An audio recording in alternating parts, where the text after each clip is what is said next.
একটি ফুল হাতে প্রেম নিবেদন করেছিলেন নজরুল। লিখেছিলেন, যতটুকু ভালোবেসেছি তার চেয়ে বেশি ব্যথা দিয়েছি। এই প্রেমের সরল স্বীকারোক্তি নিয়ে তিনি লিখেছিলেন তার কাব্যগ্রন্থ ফণীমনসা। 1960 সালে প্রকাশিত হয় ফণীমনসা, এবং ফণীমনসার প্রত্যেকটি কবিতা পড়লে মনে হবে যেন প্রেমের এক অদ্ভুত স্বীকারোক্তি, যেখানে প্রেম ব্যর্থতায় ভরা। আমার এই কাব্যগ্রন্থের প্রতিটি কবিতা পড়তে পড়তে মনে হয়েছে নজরুল যেন সেই বিদ্রোহের প্রেমিক থেকে একজন আস্ত ব্যর্থ প্রেমিকে পরিণত হয়েছেন। এবং তার কবিতার শেষার্থে এসে এক ভাবুক নজরুলকে আমরা খুঁজে পাই, যে নজরুল বলেছিলেন যে আসলে প্রেম প্রকৃত অর্থে প্রকাশ পায় কিন্তু তার ব্যর্থতায়, এবং আমরা ব্যর্থতার গ্লানিতে ঢাকা একটি প্রেমকে খুঁজে পাই মূলত ফণীমনসা কাব্যগ্রন্থের মাধ্যমে। এবং এই কাব্যগ্রন্থের মধ্যে তিনি আসলে এক অদ্ভুত প্রেমের দর্শনকেও কিন্তু আমাদেরকে দিয়ে গিয়েছেন।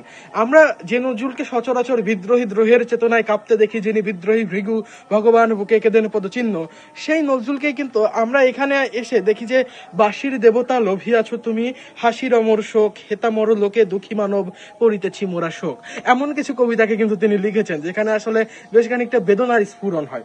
তো নজরুলের এক অন্য রূপকে দেখতে চাইলে পড়তে চেষ্টা করবেন ফণীমনসা, যেখানে খুঁজে পাবেন বিদ্রোহী রূপের আড়ালে থাকা এক অন্যরকম প্রেমিক নজরুলকে। ধন্যবাদ।